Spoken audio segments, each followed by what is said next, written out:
감사합니다. 우리 옆에 사람과 함께 인사하겠습니다. 성령이 일하십니다. 시작. 네, 이곳 가운데 우리만 있는 것이 아니라 성령이 계시고 그 성령이 저와 여러분 가운데 일하시는 줄 믿습니다. 그 주님 앞에 마음을 더 활짝 열고 예배합시다. 오늘 우리가 함께 보실 말씀은 여호수아 17장 14절에서 18절까지 말씀입니다. 여호수아 17장 14절에서 18절까지 말씀입니다. 네. 우리 합독하겠습니다. 시작. 요셉 자손이 여호수아에게 말하여 이르되 여호와께서 지금까지 내게 복을 주심으로 내가 큰 민족이 되었거늘 당신이 나의 기업을 위하여 한 제비 한 분깃으로만 내게 주심은 어찌함이니까 하니 여호수아가 그들에게 이르되 내가 큰 민족이 되므로 에브라임 산지가 내게 너무 좁을진대 브리스 족속과 르바임 족속의 땅 삼림에 올라가서 스스로 개척하라 하니라. 요셉 자손이 이르되 그 산지는 우리에게 넉넉하지도 못하고 골짜기 땅에 거주하는 모든 가나안 족속에게는 베스안과 그 마을들에 거주하는 자이든지 이스라엘 골짜기에 거주하는 자이든지 다 철병거가 있나이다 하니 여호수아가 다시 요셉의 족속 곧 에브라임과 므낫세에게 말하여 이르되 너는 큰 민족이요 큰 능력이 있은즉 한 분깃만 가질 것이 아니라 그 산지도 내 것이 되리니 비록 살림이라도 내가 개척하라. 그 끝까지 내 것이 되리라. 가나안 족속이 비록 철병거를 가졌고 강할지라도 내가 능히 그를 쫓아내리라 하였더라. 아멘. 네, 진격하시는 하나님 시리즈 6번째 시간입니다. 오늘은 새로운 개척의 시작이라는 제목으로 하나님 말씀을 나누겠습니다. 11월이 되었어요. 하나님께서 저희에게 계속적으로 말씀하시는 것이 무엇입니까? 저는 확장이라고 생각해요. 하나님께서 작년 12월부터 해서 올해를 계속 이끌어 가시면서 우리에게 계속해서 말씀하시는 키워드가 확장입니다. 우리 개인의 확장, 그리고 교회의 확장, 그리고 나아가서 하나님이 우리의 믿음의 확장을 일으키시는 그러한 시간을 우리가 지나가고 있죠. 그 흐름 속에서 오늘 말씀은 너무나 중요한 말씀이 아닐 수 없어요. 오늘 이 말씀을 통하여서 하나님이 계속적으로 우리에게 그 확장을 일으키는 그 지점들을 만들어 가시는 그 은혜가 저와 여러분에게 있기를 예수님의 이름으로 축복합니다. 이 땅을 살아가다 보면 많은 사람들을 만나잖아요. 그런데 비관적인 사람들이 있어요. 비관적인 사람들을 만나면 기회도 어려움으로 바꿔버려요. 분명히 그게 기회인데도 그 기회를 어렵다고 여겨요. 그런데 낙관적인 사람들을 만나면 그 사람들은 어려움을 기회로 만들어버려요. 그래서 그 어떤 어려움이라도 그것을 기회로 삼아서 자신의 인생을 도약하게 되죠. 인생 가운데 하나님 주신 일반적인 은총은 무엇이냐면 우리의 인생 가운데 기회를 만들어내신다는 거예요. 누군가에게만이 아니라 모든 사람들에게 일반 은총이에요. 모든 사람들에게 하나님은 인생의 많은 바탕 속에서 기회를 심어주시죠. 근데 인생이 어디에서 갈라지느냐라고 했을 때는 그 기회에 어떻게 반응하냐에 따라 달라져요. 모든 사람에게는 기회가 있다는 거예요. 다르지만 누군가에게는 취할 수 있는 기회가 반드시 있습니다. 근데 그 기회를 내가 어떻게 반응하며 살아가는가에 따라서 인생은 확실하게 달라지죠. 그럼 상황을 분석하는 것 굉장히 중요하죠. 내게 주어진 상황을 바르게 해석하고 분석하는 것은 너무나 중요합니다. 그런데 분석만 하다 보면 두려움이 커져서 결국 행동을 멈추게 돼요. 너무 그 안에서 미시적으로 들어가서 그것에 집중하다 보면 오히려 두려움이 덜컥 올라오는 거예요. 내가 할 수 있을까? 넘을 수 있을까? 내가 갈 수 있을까? 그 두려움이 더 커진 나머지 결국 행동하지 못하게 되는 거죠. 제가 이번 주 백서 리더스 게더링에 참석했는데요. 여러 개척 사례를 듣는 시간들을 쭉 가졌어요. 공통적으로 하시는 말씀들이 있습니다. 사역의 모양과 환경은 다 다르지만 공통적으로 하시는 말씀들이 뭐냐면 모르고 했어요. 개척을 모르고 했어요. 저도 그 중에 한 명이죠. 다 알고 한 게 아니라 모르고 시작하는 거예요. 누군가는 이렇게 말해요. 일단 해보자. 뭐라도 해보자. 라고 하는 마음으로 시작했다는 거예요. 개척자들의 정신이 바로 이것입니다. 뭐라도 해보자. 모르지만 해보자라는 거예요. 즉 무엇입니까? 완벽한 타이밍을 기다린 것이 아니라 움직이면서 채워졌던 이야기들이라는 거예요. 세계적인 투자가 워런 버핏도 이렇게 말했어요. 앞으로 어떤 일이 일어날지 모른다는 사실 자체가 가장 큰 기회다. 그는 불확실한 미래를 불안의 이유로 보지 않고 기회의 문으로 봤죠. 그래서 불확실하기 때문에 못 가는 게 아니라 오히려 갈 수 있다. 불확실하기 때문에 내가 여기 멈춰져 있는 것이 아니라 오히려 돌진하고 전진할 수 있다라는 생각의 구조를 가진 사람이었어요. 오늘 본문에 보아도 두 부류의 사람이 등장하죠. 한 부류는 요셉 족속, 요셉 자손들이고요. 또 하나는 여호수아입니다. 요셉 자손은 우리는 큰 민족이니 더 많은 땅을 달라라고 말해요. 근데 여호수아는 너희는 큰 민족이니 스스로 개척하라라고 말합니다. 하나님은 우리에게 확장을 말씀하시고 그 확장의 은혜로 우리를 이끄시는데요.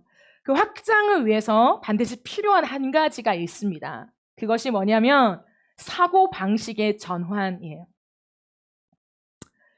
사고방식을 전환해야 합니다. 그렇다면 요셉 자손과 여호수아 사이에 사고방식의 차이가 있었을까요? 예, 있었어요. 요셉 자손부터 살펴볼까요, 여러분? 14절에 보면 요셉 자손이 여호수아에게 말하여 이르되 여호와께서 지금까지 내게 복을 주심으로 내가 큰 민족이 되었거늘 당신이 나의 기업을 위하여 한 제비, 한 분깃으로만 내게 주심은 어찌 아미니까? 라고 이야기합니다. 요셉 족속은 뭐라고 말해요? 하나님이 우리에게 복을 주셔서 큰 민족이 되었으니까 땅을 더 주십시오 라고 이야기한다는 거예요. 즉 우리 지파가 크잖아요. 우리는 지금 사람이 많다고요 라고 하는 그 크기를 뭐라고 생각한 거죠? 크기 이꼴 특권이요. 크기 이꼴 그 특권에 대한 혜택으로 생각한 거예요. 크니까 당연히 많이 주셔야죠 라고 하는 사고 체계를 가지고 살아갔어요. 근데 반면 여호수아의 대답은 어떻습니까? 15절을 보면 여호수아가 그들에게 이르되 네가 큰 민족이 되므로 에브라임 산지가 내게 너무 좁으면 브리스 족속, 르바임 족속의 땅 삼림에 올라가서 스스로 개척하라. 그러니까 네가 큰 민족이 되었으니 개척하라는 거예요. 여호수아의 사고방식은 요셉 족속과 달랐습니다. 하나님이 너를 복되게 해주셨으니 이제 그 복을 개척의 힘으로 사용하라는 거예요. 받을 거 생각하지 말고 너가 그 힘을 사용하라고 말하는 거죠. 즉 여호수아는 크기를 뭐라고 생각했습니까? 크기를 섬김으로 생각한 거예요. 그럼 복이라고 하는 거, 세상의 복의 가치관은 뭐예요? 복은 지배죠. 복을 받는다는 건 뭐예요? 내가 복이 있다라는 건 뭐예요? 그만큼 내가 지배할 수 있는 힘이 생긴다는 거죠. 근데 하나님은 언제나 뭐라고 말씀하시냐면 복은 섬김으로 연결하세요. 복은 지배의 크기가 아니라 섬김의 크기라는 거죠. 그러므로 하나님이 주신 복을 차지하고 누리는 방법은 더 많은 것을 차지하는 것이 아니라 더 많은 것을 섬기는 거예요. 하나님 주신 복은 소유가 아니라 사명이라는 거예요. 그래서 여호수아는 더 얻어라 라고 말하지 않고 더 나아가라 라고 말해요.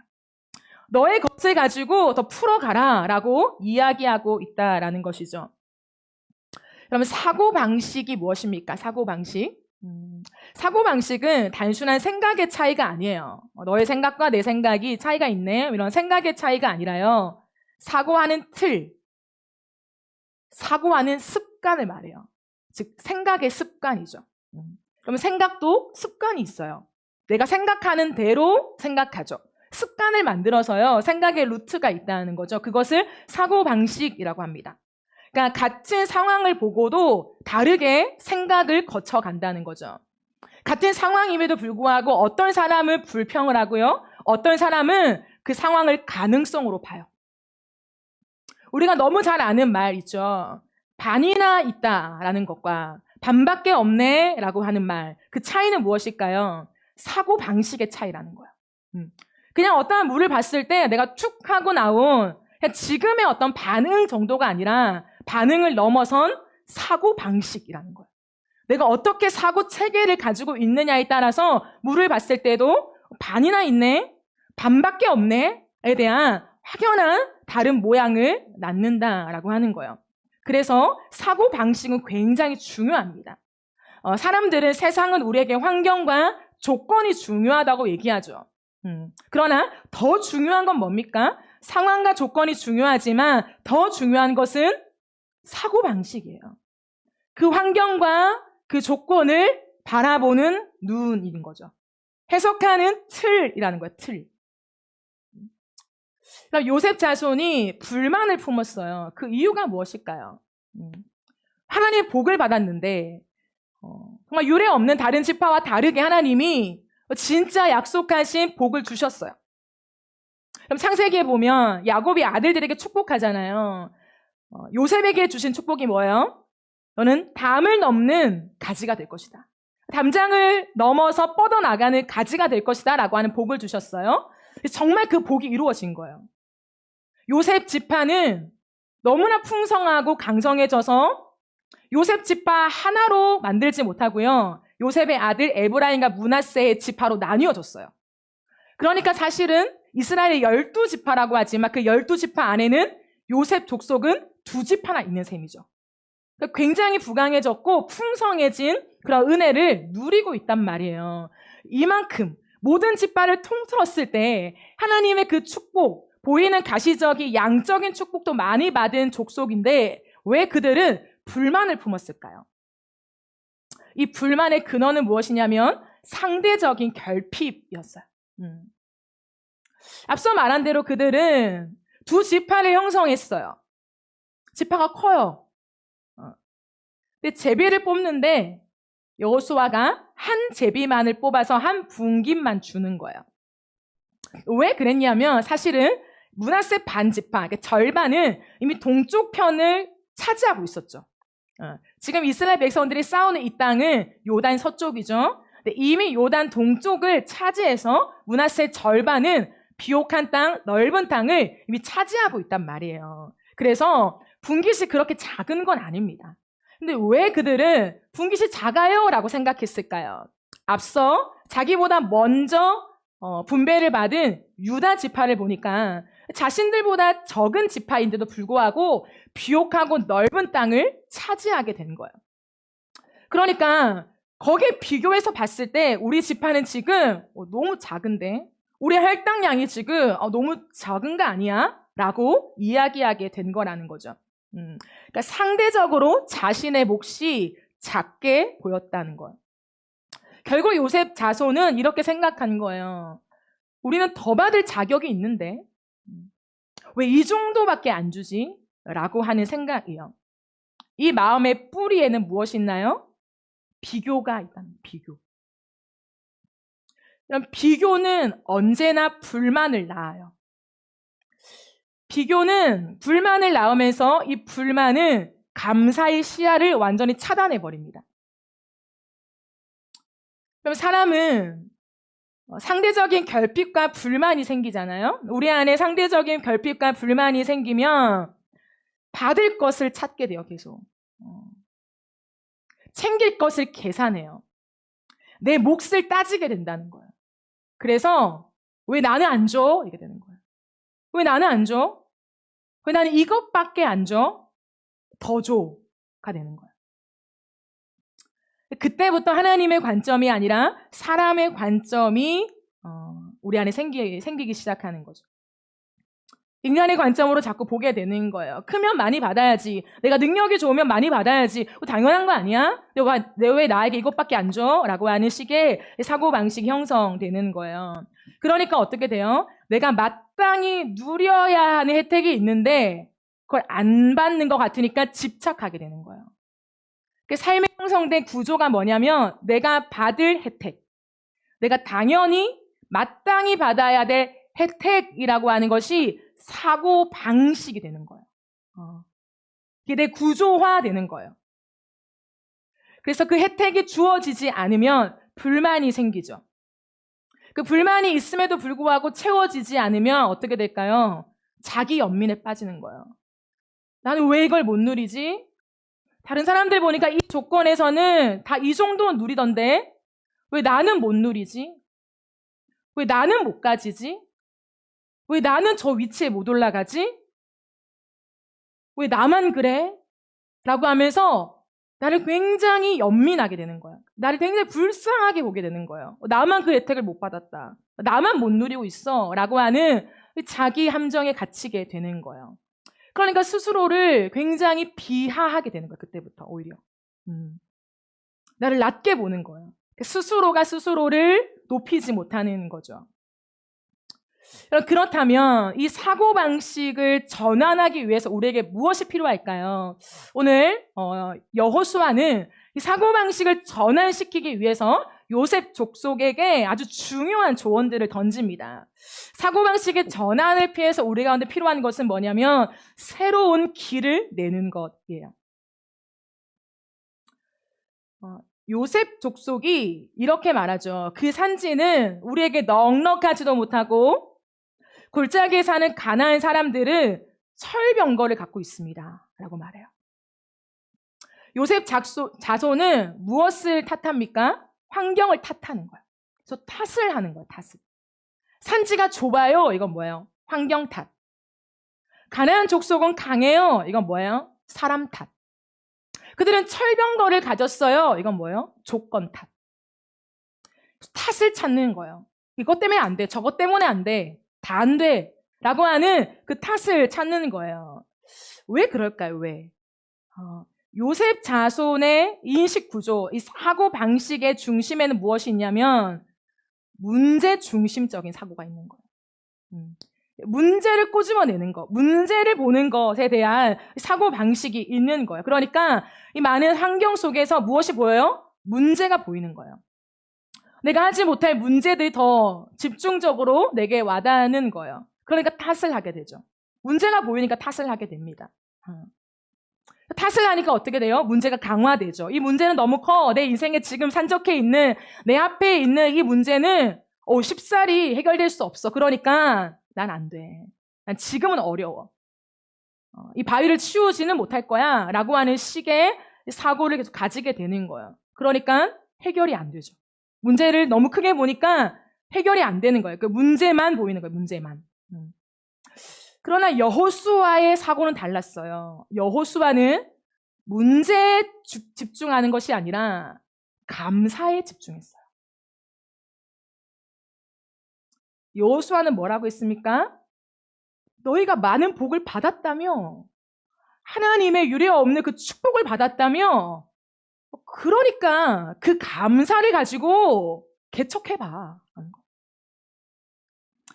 요셉 족속들은 그들은 하나님이 주신 축복이 있었지만 문제를 더 크게 보니까 해결 방안이 없는 거야. 더 달라는 거야, 그냥. 여호수아는 그 축복을 감사로 받았기 때문에 개척으로 나아갈 수 있는 발판이 생기게 된 거죠. 그러므로 안 된다는 말에 익숙한 사람이 되면 안 돼요. 뭘 해보지도 않고 안 된대요. 못한대요. 지금은 환경과 조건이 안 된대요. 절대 그런 사람이 되면 안 돼요. 왜냐하면 믿음과는 아주 멀어져 있기 때문이에요. 믿음의 방식에서는 아주 멀리 떨어져 있기 때문에 안 된다는 말에 익숙하면 안 돼요. 안 된다고 말해버리면 어떻게 될까요? 인생이 닫혀요. 아무 일도 일어나지 않아요. 이 조건 때문에 안 돼요? 이 환경 때문에 안 돼요? 내가 지금 이런 마음이어서 안 돼요? 그럼 뭐예요? 스탑인 거예요. 안 되면 스탑인 거죠. 안 된다고 말해버리는 순간 그 어떤 방법도 나오지 않아요. 내 마음을 열고 있으면 그 문제보다 문제 해결이 훨씬 더 눈에 잘 띈다는 거죠. 그럼 불평은요, 마음을 가난하게 만들어요. 근데 감사는요, 삶을 부요하게 만들죠. 마음뿐만 아니라 내 삶까지 부요하게 만드는 능력이 있어요. 불평하는 사람은 항상 이유를 찾아요. 감사하는 사람은 항상 길을 찾아요. 내가 나아갈 수 있는 길을 찾는 거죠. 여러분, 불평에는 특징이 있습니다. 불평은요, 비워지는 속도보다 쌓이는 속도가 훨씬 더 빨라요. 불평으로 세팅되어 있는 사람들 있죠. 생각의 구조 자체가 이미 문제를 더 많이 크게 보고 안 된다는 생각에 많이 잠식되어 있고, 불평이 참 많이 일상화되어 있는, 생활화되어 있는 사람들을 보면 불평을 안 해요. 아, 불평 안 해야지. 불평 안 해야지. 내 안에 있는 불평도 다 버려야지. 버려요. 근데 그 비우는 속도보다 불평이 쌓이는 속도가 훨씬 많단 말이에요. 왜요? 사고 방식이 이미 그렇게 세팅되어 있기 때문에. 환경과 상황과 무언가를 보면 항상 안 된다는 구조를 갖고 있기 때문에 아무리 내가 불만을 비워내고 불평을 비워내도 쌓이는 속도가 훨씬 더 빠르니까 또다시 안 되는 이유를 찾게 되는 거예요. 이유가 내 앞에 와 있어요. 그래서 못하는구나. 불평은 삶의 주파수를 가나안으로 맞춰요. 가나안. 그래서 삶을 언제나 어디로 인도하냐? 가나안으로 인도하는 거예요. 내 마음이 굉장히 가난해져요. 내 마음이 빈곤해져요. 그리고요, 소득이 꽤 있는데도 나는 가난해라고 생각하는 거예요. 내가 가난하다고 생각해요. 왜요? 불평, 불만이 내 사고 체계로 세팅되어 있기 때문에 꽤 가지고 있어도 아니야, 이 정도는 내가 가진 것도 아니야. 왜요? 자꾸 비교하니까. 다른 사람을 보면 이 정도로는 안 되거든요. 그러니까 계속해서 내 마음속에요, 그 불평이 쌓이면서 내 삶을 누가요? 나 스스로 가난하게 만드는 거예요. 다른 사람이 보면 여유로워 보여요. 괜찮아 보여요. 굉장히 외적으로도 내적으로도 환경적으로도 나쁘지 않은데 스스로는 굉장히 빈약하고 가난하다고 생각하는 거예요. 아니야, 나는 행복하지 않아. 난 가난해. 난 부족해. 난 할 수 없어. 나 이것밖에 없는걸? 사람들은 뭐래요? 야, 그거 있잖아. 야, 그거나 있잖아. 야, 그 정도 있잖아. 근데요, 내가 나를 받아들이지 못하는 거예요. 아니야, 이 정도는 안 돼. 라는 생각으로 나를 차단하죠. 늘 생각해요. 돈이 부족하다. 돈이 왜 이렇게 부족하지? 부족해. 돈이 부족해. 시간이 부족해. 왜 이렇게 시간이 부족하지? 왜 이렇게 일주일이 빨리 가지? 왜 이렇게 한 달은 빨리 가는 거야? 왜 이렇게 한 해는 빨리 가는 거야? 계속 시간이 부족하대. 부족해. 나는 이미 늦었대요. 난 이제 걸렀어. 난 늦었어. 난 안 돼. 그 체계가 뭐예요? 계속해서 어떠한 행동과 상황이 아니라 내 생각 구조 자체가 나는 못하네, 난 안 되네, 나만 이런 처지네 라는 생각의 구조를 갖고 있기 때문에 아무리 이것을 탈피하려고 해도 다시 그 상태로 돌아가는 거예요. 그죠? 그러니까 일회성의 문제가 아니라 나의 어떤 스타일의 문제가 아니라 내 사고 구조의 문제라는 거예요. 불평하는 사람은 내 상황이 핑곗거리가 되고요. 감사하는 사람은 내 상황이 도약의 발판이 돼요. 내 상황이 이러니까 다르게 한번 가보자. 이쪽 길이 막혔으니까 다른 길로 가보자. 이렇게 되는 거예요. 근데 항상 불만하는 사람 뭐예요? 길이 막혔네? 안 가. 거래가 성사가 안 됐네? 몰라, 끝났어.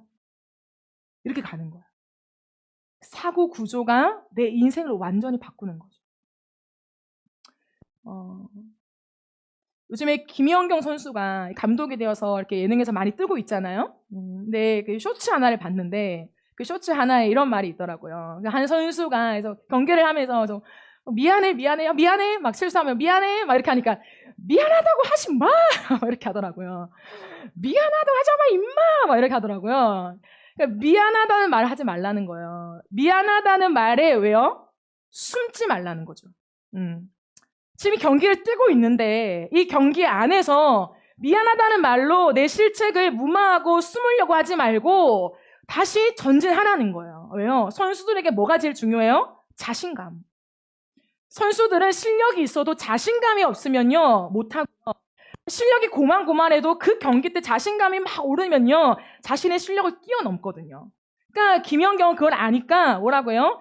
미안해 뭐예요? 마음이 주눅 들잖아요. 미안해. 나 때문에 또 실점했네. 나 때문에 지금 경기 흐름이 바뀌겠네. 이런 거예요. 그러니까 항상 어떠한 부류는 나 때문에 안 되겠네. 나 때문에 못 가네. 나 때문에 지금 분위기가 엉망이네. 이런 생각을 해요.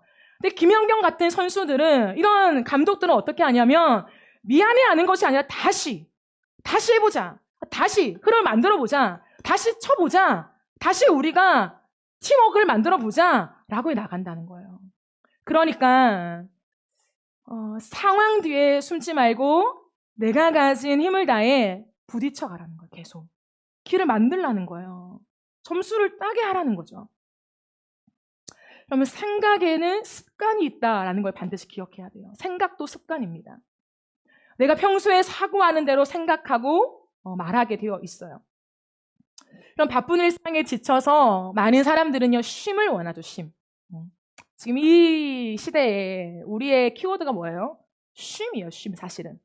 다양한 키워드가 있지만 한가운데 뭐예요? 쉼이에요, 쉼. 쉬고 싶다. 여유를 가지고 싶다. 이건 거예요. 그런데 바쁜 일상에 지쳐서 내가 쉼을 누리고 싶어요. 쉼하면 뭐예요, 요즘에는? 여행이죠. 내가 쉼을 누리고 싶으니까 좀 일상을 벗어나서 여행을 가고 싶어. 그런데 여행을 가지 못하는 상황이 되면 어떻게 돼요? 아쉽죠. 근데 이게 누적되면 어떻게 돼요? 자기 연민으로 빠져요. 제가 말한. 그래서 이 시대는 자기를 부추기는 시대지만 너무 아이러니하게도 자기 연민에 굉장히 많이 빠져 있는 시대예요. 그러니까 이런 거죠. 나는 저런 쉼조차 누리지 못해.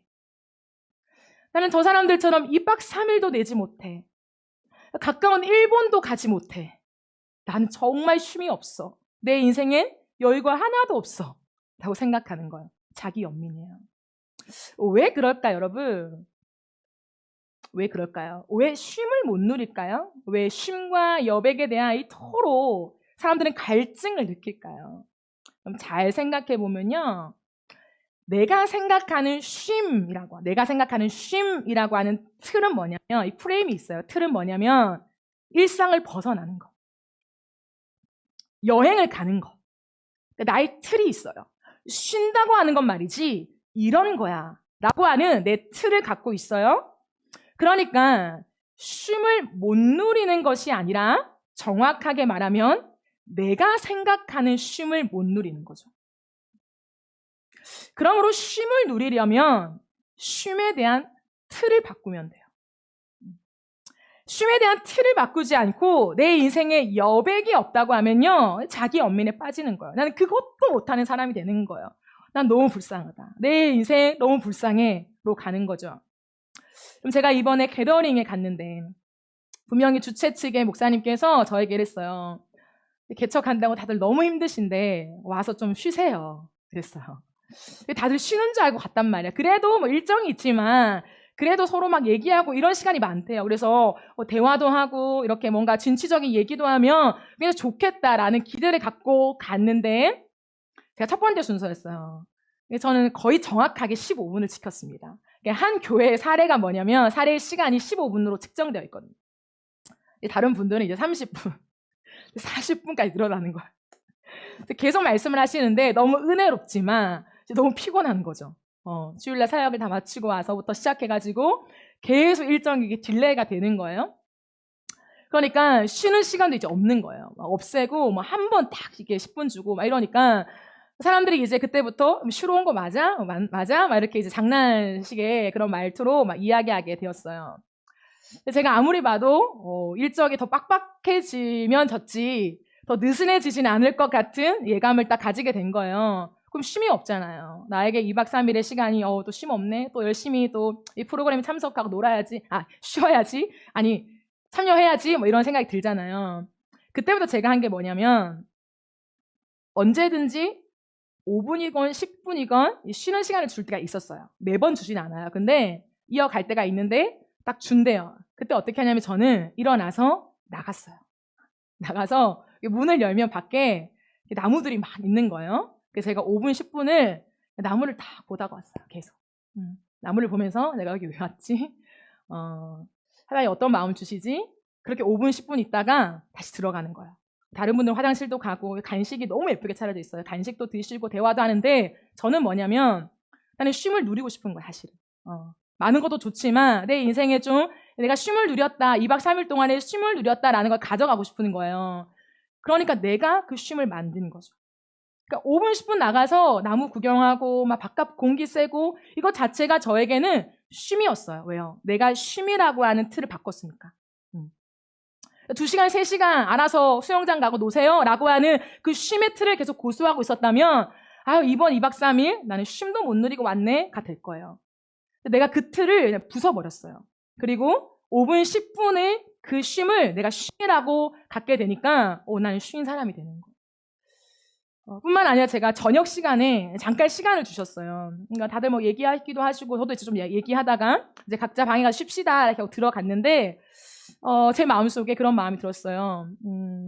방에 들어가는 것보다 어떻게 하면 내가 쉰다고 생각할 수 있을까라고 했을 때 제가 다시 옷을 이렇게 갖춰 입고 나갔어요. 나가서 그 산책로가 잘 있거든요. 근데 그 산책로에서 제가 러닝을 했어요. 한 15분 러닝을 했어요. 그러니까 15분 러닝을 하고 딱 뷔페를 먹었어요. 뷔페를 먹는데 2가지 반응을 나뉘는 거예요. 너무 맛있겠고 맛있는 게 너무 많은데 배가 부르는 거예요. 왜요? 계속 앉아 계시니까. 앉아만 있고 간식도 드시고 하니까 진수성찬이 앞에 있는데도 못 드시는 거예요. 배부른데 먹어야 되는데 배부른데 먹어야 되는데 이 반복을 하시는 거예요. 저는 어떻게 했냐면 전투적으로 먹었어요. 왜냐하면 그 15분 동안 뛰었으니까. 그 15분 동안 뛰고 나니까 배도 조금 고프고 살짝 고프고 기분도 좀 좋아지고 몸이 좀 활성화되는 거예요. 그러니까 가서 뷔페에서 제가 원하는 걸 많이 먹었죠. 그러니까 뭐예요? 저에겐 쉼인 거예요. 제가 왜 이런 얘기를 길게 하냐면 빡빡한 일정과 쳇바퀴처럼 돌아가는 삶의 구조를 누가 바꿔요? 회사 그만두고 뭐 어디 갈 수 있나요? 연차 쓰는 것도 한두 번이지 매번 연차 쓰고 2박 3일, 3박 4일 여행 갈 수 있나요? 그걸 못 누리면 나는 쉼이 없는 사람이 되는 거예요. 그러니까 팍팍해지는 거예요. 그러니까 자꾸 일시적인 일탈을 꿈꾸는 거예요. 일상을 멈추고 어디론가 가야만 내가 쉼을 누리는 것 같은.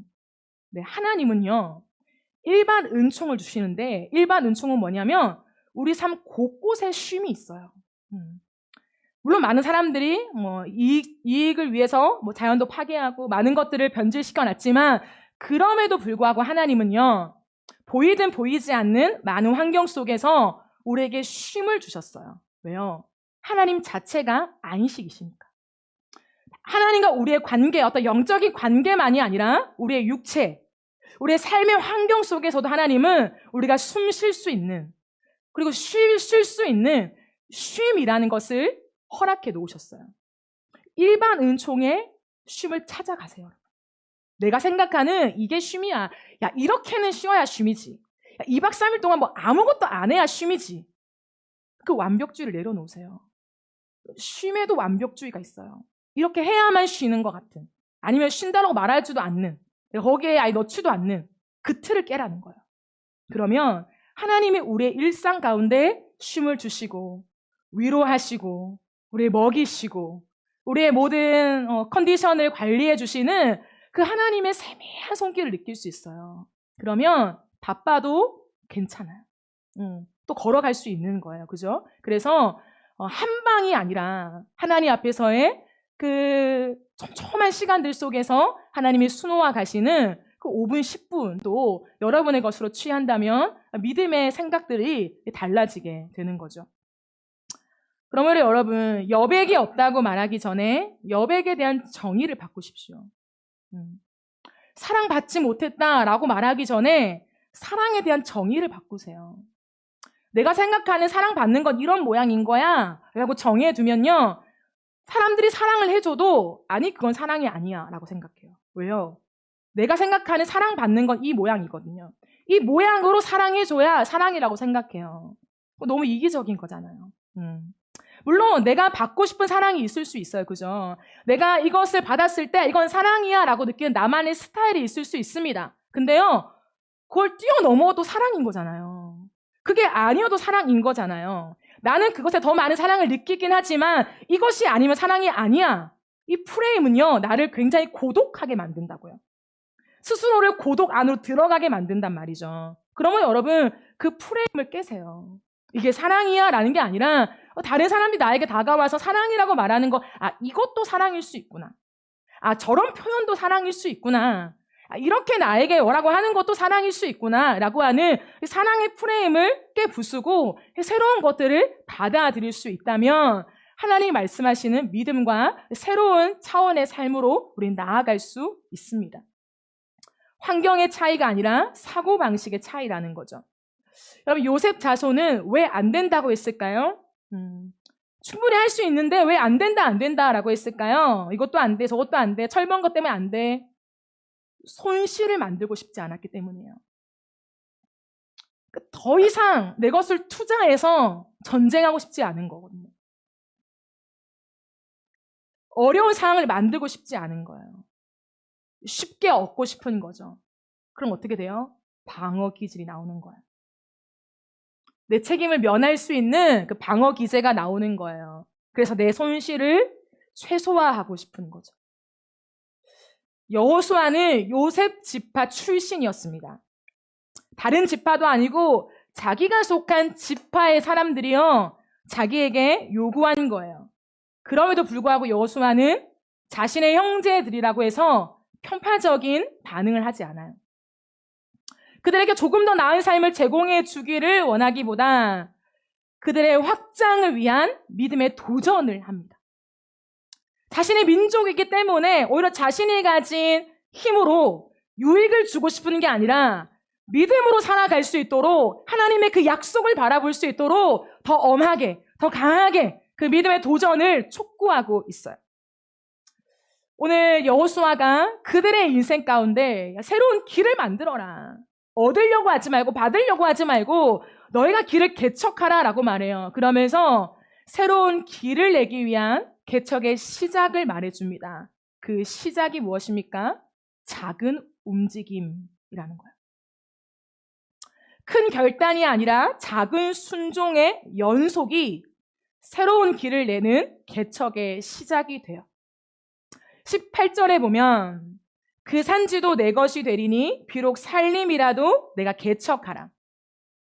그 끝까지 내 것이 되리라. 가나안 족속이 비록 철병거를 가졌고 강할지라도 내가 능히 그를 쫓아내리라. 이거 말하죠. 여호수아가 뭐라고 말했어요? 비록 살림이라도 개척하라. 그럼 그 당시에 살림을 개척한다는 거 생각해 보세요. 그 살림을 개척한다는 게 뭘까요? 어떻게 하면 살림을 개척할 수 있을까요? 지금 같아서야 거대한 장비 하나 가져와서 나무를 싹 밀어버리면 되죠. 그 수없이 많은 나무들을 싹 밀고 이제 새롭게 뭔가를 해보자 라고 하면 너무 쉬워요. 근데 그 당시에는 장비가 없어요. 그런 트럭 하나 없단 말이에요. 그 대형 장비를 가지고 와서 한순간에 일시적으로 막 사람들한테 오게 해서 그 모든 것을 새롭게 할 수 없었습니다. 그럼 어떻게 해요? 이 당시에 살림이라도 개척하기 위해서 그들은요, 도끼 하나씩을 들어야 했단 말이에요. 여호수아는 믿음으로 살아가는 삶, 개척자의 삶을 지향하고 도전하면서 그들에게 뭐라고 하냐면 도끼 하나를 들고 한 나무를 베는 것부터 시작하라고 말하는 거예요. 큰 움직임이 아니라 작은 순종의 연속을 이야기하고 있어요. 한꺼번에가 아니라 하나씩이라는 거예요. 그럼 이것이 개척의 스피릿이에요. 개척은 완벽한 계획에서 절대 시작되지 않습니다. 내 계획의 플랜을 완벽하게 짜놓고 이제 이렇게 하면 성공할 수 있겠지라고 해서 개척할 수 없단 말이에요. 완벽한 계획이 아니라 오히려 완벽한 계획을 내려놓아야 시작될 수 있는 게 개척입니다. 믿음의 첫 삽을 들어야 된다는 거예요. 첫 삽. 땅을 파기 위해서 하나하나의 그 삽을 내가 파서 모래를 움직여 놓고 가지를 꺾고 나무를 결국에는 하나를 빼내고 그런 다음에 또 다른 나무에게 가서 그 나무에 모래를 파고 가지를 치고 그 나무를 뽑는 수없이 많은 순종의 연속이 필요하다는 거죠. 우리가 축복 받았으니까 하나님 한꺼번에 이 땅 주세요로 요구하는 요셉 자손들에게 그게 아니야 라고 말하는 거예요. 그게 아니고 하나님이 너에게 정말 복을 주셨고 그 땅을 너에게 이미 주시기로 약속하셨다면 첫 삽을 들고 모래를 파라 라고 얘기하고 있는 거예요. 여러분, 우리에게 필요한 것이 무엇일까요? 완벽해야 한다는 프레임을 내려놓는 거예요. 그게 시작입니다. 구색을 갖추고 시작하려고 하는 것. 그것부터 깨야 돼요. 옛날 선비들은요, 사람들은요, 7첩, 9첩, 10첩 반상이 아니면 밥을 안 먹었죠. 이게 밥이야? 이게 지금 밥상이야? 생각하는 거예요.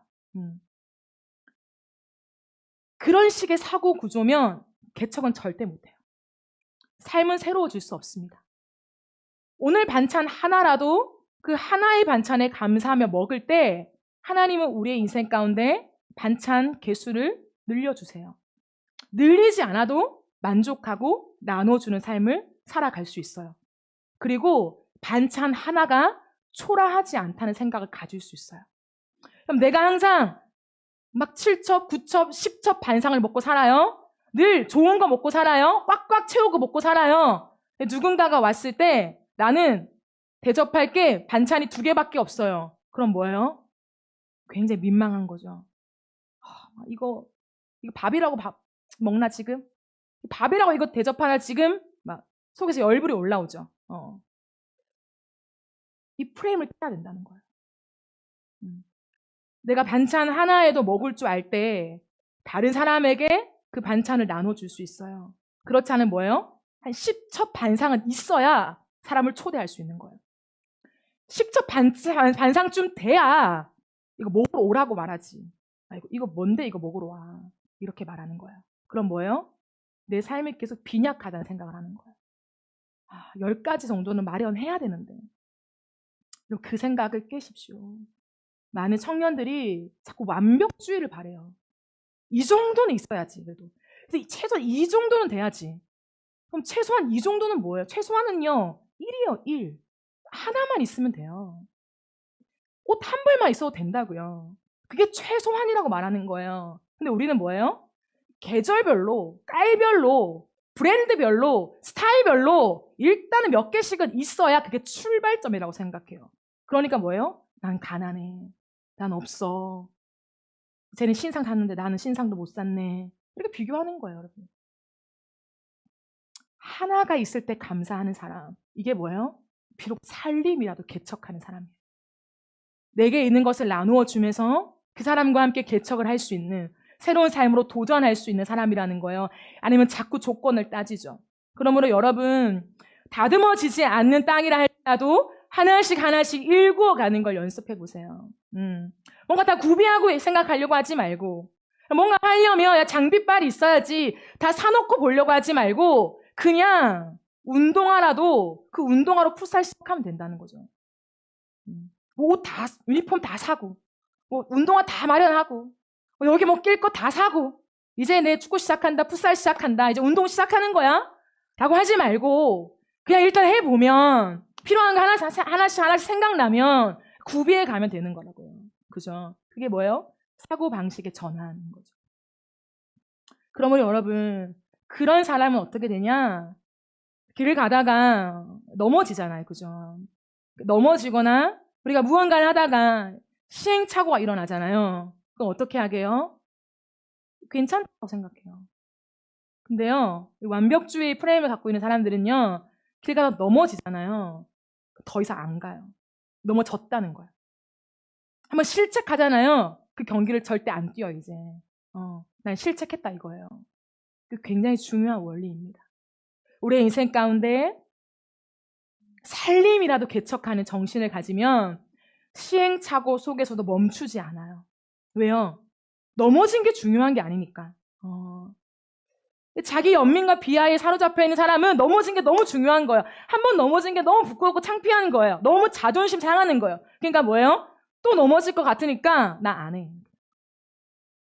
또 똑같은 부끄러움 당할 것 같으면 아예 손도 안 대는 거예요. 나 그거 아예 못해. 그냥 너희들이 알아서 해. 이렇게 되는 거예요. 근데요, 내가 넘어지는 게 중요한 게 아니라 그걸 함께 이루어가는 것, 더 나은 삶으로 가는 것이 더 중요한 사람 뭐냐면요, 돌부리에 걸려 넘어지잖아요. 툭툭 털고 일어나는 거예요. 경기에 졌어요. 나 때문에 졌어요? 다음 경기 한 번 더 하자. 언제 할래? 그 분위기를 전환시킬 수 있는 사람이란 말이에요. 다음을 기약하게 만드는 사람, 다음이 있게 만드는 사람이라는 거예요. 여러분, 우리의 삶 속에 오늘로 끝내는 사람입니까? 아니면 다음을 기약하게 만드는 사람입니까? 다음을 기약하게 만드는 게 하나님의 방법이라는 거예요. 그래야 다른 사람에게도 그런 도전을 할 수 있는 것이죠. 그러므로 여러분, 오늘 우리에게 필요한 게 뭘까요? 내가 정한 거창한 비전, 부르심, 하나님 말씀하신 어떠한 대단한 영역들을 타깃으로 놓고 가는 게 아니라 오늘 이 하루 나에게 말씀하시는 성령의 감동하심을 따르는 것. 이게 개척의 시작이에요. 아주 작은 것부터 성령의 감동에 순종할 때 그 순종의 연속이 쌓이면서 그 연속이 우리로 하여금 그 살림을 내 거주지로 취하게 되는 복을 누리게 되는 거죠. 그러므로 여러분, 하나님은 완벽한 사람을 쓰지 않고 움직이는 사람을 쓰십니다. 나 스스로 완벽해야지 라고 하면서 계속 완벽의 조건만을 구비하며 아무것도 못하는 사람이 아니라 오늘도 그 하나를 가지고도 뛰는 사람, 움직이는 사람, 가보는 사람에게 하나님은요, 때마다 맞는 장비를 주세요. 때마다 맞는 사람들을 붙여주세요. 필요한 재정을 주세요. 자원을 주세요. 필요한 말을 듣게 하세요. 필요한 일을 경험하게 하세요. 그것이 사건이 되게 하시고 하나님의 일들을 경험하게 만든다는 거예요. 여러분, 그러므로 완벽한 사람이 되지 말고 오늘도 움직이는 사람이 되시기를 예수님의 이름으로 축복합니다. 이 믿음이 저와 여러분의 믿음이 될 때에 하나님이 우리의 인생을 어떻게 해요? 확장시켜 가실 것입니다. 전혀 다른 인생의 흐름을 만들면서 우리의 인생을 새롭게 하실 거예요. 그러므로 첫 삽, 첫 도끼, 그 베어냄, 그것이 개척의 시작인 줄 믿고 오늘 우리에게 굳어져 있는 프레임을 깨십시오. 내 프레임을 깨고 내가 생각한 정의들을 다 깨부수고 다시 새로운 프레임, 새로운 의미, 새로운 정의들을 가지고 와서 하나님이 일반 은총 가운데 우리에게 놓아주신 쉼을 누리고 여유를 만끽하고 또한 돌부리에 걸려 넘어지지 말고 또 한 걸음 나아가서 도약의 발판으로 하나님의 놀라운 확장을 내가 취하는 그런 은혜가 저와 여러분 가운데 있기를 예수님의 이름으로 축복합니다. 우리 이 시간 함께 찬양하며 나가겠습니다. 우리 이 시간 들은 말씀을 기억하면서 찬양으로 나아가길 원합니다.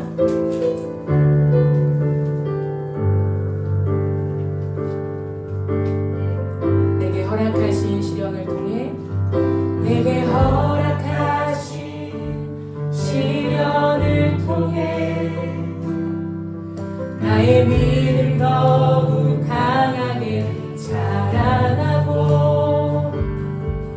험한 산과 골짜기 지나는 동안 주께 더 가까이 나를 이끄시네. 내가 겪는 시험이 어렵고 힘겨워도 내 주님보다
방식이 중요한 거예요.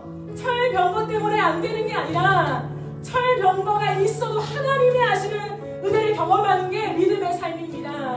하나님, 우리의 인생 가운데 깊은 바다를 쳐다보게 되고 내게 있는 거친 파도를 바라보게 되는 이 시선을 넘어서서 주의 임재를 바라보게 하여 주옵소서. 하나님의 임재가 우리의 삶에 오면 다 끝나는 거예요. 하나님이 우리의 삶을 지지하시면 되는 거예요.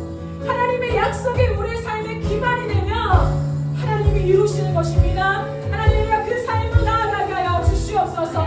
비교하다가 시간 낭비하지 않게 하시고 비교적인 결핍 때문에 무너지지 않게 하여 주시고 오직 믿음을 가지고 하나님, 오직 하나님이 함께 하시면 된다는 믿음을 가지고 우리의 사고를 전환하며 우리의 사고방식이 바뀌어질 수 있도록 주여 나에게 임하여 주시옵소서. 우리 시간 주님 한번 주여 기도하며 나갑시다. 주여,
감사하는 사람은 삶의 환경이 도약의 발판이 됩니다.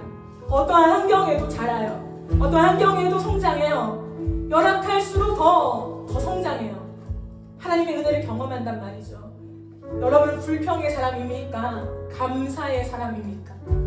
이번 한 주를 지나가면서 불평하고 비교하고 내 처지를 연민하는 삶을 살아왔습니까? 아니면 내게 주신 구원의 은혜, 내게 이 환경을 주신 하나님의 놀라우신 은혜를 찬양하며 감사하는 삶을 살다 오셨습니까? 또다시 감사하자 이 정도의 차원이 아니에요. 사고방식의 구조를 완전히 바꿔야 돼요. 이 시간 기도하며 나아갈 때 주여 내 사고방식의 불평, 불만, 비교, 자기 연민 이 틀을 닫게 부숴주시옵소서. 성령 하나님, 내 안에 주신 하나님의 놀라운 은혜, 내 안에 풍성한 하나님의 은혜를 계속 발견하게 하여 주셔서 그것이 우리가 개척할 도약의 발판이 되게 하여 주시옵소서. 도끼를 듭시다. 삼으로 모래를 치웁시다. 가지 하나를 꺾으면 되는 거예요. 그러다가 나무가 흔들리면 나무를 뽑고 그 다음 나무로 가는 거예요. 돌불에 걸려 넘어져도 다시 툭툭 털고 일어나면 되는 거예요. 내가 중요한 게 아니라, 내 자존심이 중요한 게 아니라, 개척하며 누군가의 거주지와 공간을 만들어가는 섬김의 자리로 나아갑시다. 하나님, 우리가 섬기는 자들 되게 하여 주시옵소서. 내가 가진 자들의 움직임을 통하여서 많은 사람들을 섬기는 자가 되게 하시고 먹이는 자가 되게 하여 주셔서 하나님, 작은 반찬 하나라도 나눠줄 수 있는 하나님, 그 넓은 마음을 가지고 이 땅까지 나를 통하여 하나님의 나라가 개척되어지며 하나님 전진되어지는 놀라운 은혜를 허락하여 주시옵소서. 우리 주의 한번 시간 기도하겠습니다. 주여, 네, 하나님 그렇습니다. 하나님, 큰 결단, 큰 도전, 큰 도약, 큰 계획,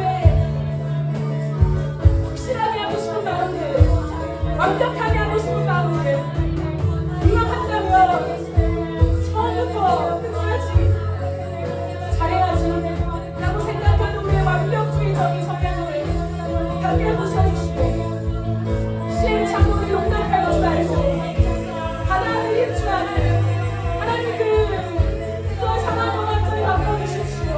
내 불평, 불만, 비교, 자기 연민, 자기 비하, 여기에 빠져있는 사모님들을 완전히 바꿔주시고 우리 인생 가운데 감사, 감사, 감사, 하나님의 그분에게 감사, 감사, 감사, 이는 우리 가운데 주신 하나님의 감사, 감사, 감사, 감사로 우리 사모님들 완벽하게 바꾸게 하여 주셔서 작은 것 하나라도 감사, 이루어주시니 감사, 일상의 일반은 촉속에 수고하다시 그 쉼에 대한 감사, 이 단풍에 감사, 하나님 가을의 공기에 감사, 하나님 파란 하늘에 감사, 하나님 감사, 감사의 수고할 때에 이 감사가 우리 인생을 바꾸게 하시고 우리의 모든 양과 상황을 도약의 발판으로 삼고 뛰어넘게 하여 주시옵소서.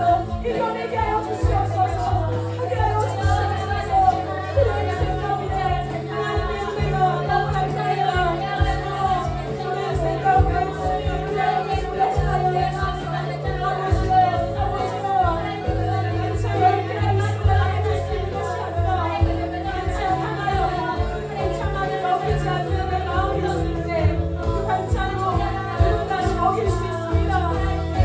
우려하여 먹일 수 있는 게 아니라, 이 종류가 있어야 계속할 수 있는 게 아니라, 작은 거 하나로 누군가에게 대접할 수 있다는 생각을 가질 때 우리가 우리의 삶을 영민으로 바라보지 않을 수 있고 내 자신을 불쌍하다 여기지 않을 수 있고 그 하나를 주신 하나님 앞에 감사할 수 있음을 믿습니다. 띵띵거리가 아니라 모양을 발판으로 삼는 사람들을 되어 주셔서 우리 인생 달라지게 하여 주시옵소서. 도끼를 하나 들고 주여 사명하고 주여 가시면 치며 한 걸음 한 걸음 작은 움직임을 해나가기 원합니다. 하나님 완벽한 사람이 아니라 움직이는 사람을 주십니다.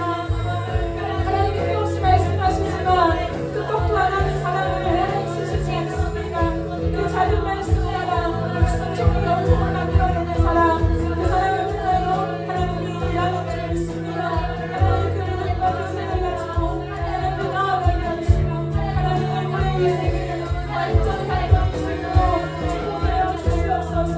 나의 인생을 믿으며 성경에 인도하심과 그 감동하신 하나님 나라 가운데 우리의 삶이 될 수 있도록 주님 축복하여 주시옵소서. 하나님, 우리를 사랑하셔서 확장의 삶으로 인도하시는 주님 감사합니다. 우리의 인생 가운데 하나님께서 인도하시는 확장으로 가기 위하여 그냥 또 한 번의 결단, 다짐이 중요한 것이 아니라고 말씀하십니다. 우리의 사고방식을 전환시킬 때에 우리의 인생이 완전히 달라질 것이라고 도전하십니다. 하나님, 어느덧 굳어있던 우리의 사고방식, 우리의 틀, 이 모든 것들을 성령 안에서 다 깨부수게 하여 주옵소서. 다 내려놓게 하여 주십시오. 그래서 하나님께서 오늘 성령을 통하여 우리에게 말씀하시는 그 한 걸음 한 걸음에 순종하며 순종의 연속을 만들어가는 사람들이 되게 하여 주시옵소서. 언제나 핑계거리만 찾고 안 되는 이유만 찾으며 자신을 자기 연민과 자기 비하로 끌어내리는 인생이 아니라 일반 은총 속에 이미 수놓아 있는 하나님의 은혜와 감사거리들, 풍성함들, 풍요함, 그 하나님의 채우심의 은혜들을 노래하게 하여 주옵소서. 없이 발견해 나가면서 하나님 내게 참 많은 걸 주셨구나, 하나님이 나에게 참 좋은 걸 주셨구나, 그것에 감사하며 나아갈 때에 우리의 인생에 제2의 도약이 있게 하여 주시고 비록 살림이라도 개척하며 그 땅 끝까지 우리의 소유가 되게 하여 주시옵소서. 하나님 이미 우리에게 땅을 다 주셨습니다. 너희가 개척하라는 거야. 우리가 개척하길 원하고 하나님 앞에서 오늘 도끼를 들기 원합니다. 그 삽을 들고 모래를 파고 가지 하나를 꺾어내고 어느새 그 나무를 움직여서 드러내고 또 다른 나무로 가길 원합니다. 넘어져도 돌뿌리에 걸려 넘어져도 다시 툭툭 털고 일어나서 그 다음 나무를 베기 위해서 걸어갈 줄 아는 사람, 그것이 목적인 사람, 하나님 주신 그 약속을 내 것으로 만드는 것이 그 목적인 사람, 하나님 그 사람이 되어서 하나님이 우리 가운데 이미 허락하신 그 가나안 땅을 이제 우리의 것으로, 그리고 우리의 모두의 것으로 함께 취하며 기뻐하는 그 날을 맞이하게 하여 주시옵소서. 그렇게 하실 주님 감사드리며 살아계신 예수님의 이름으로 기도합니다. 아멘.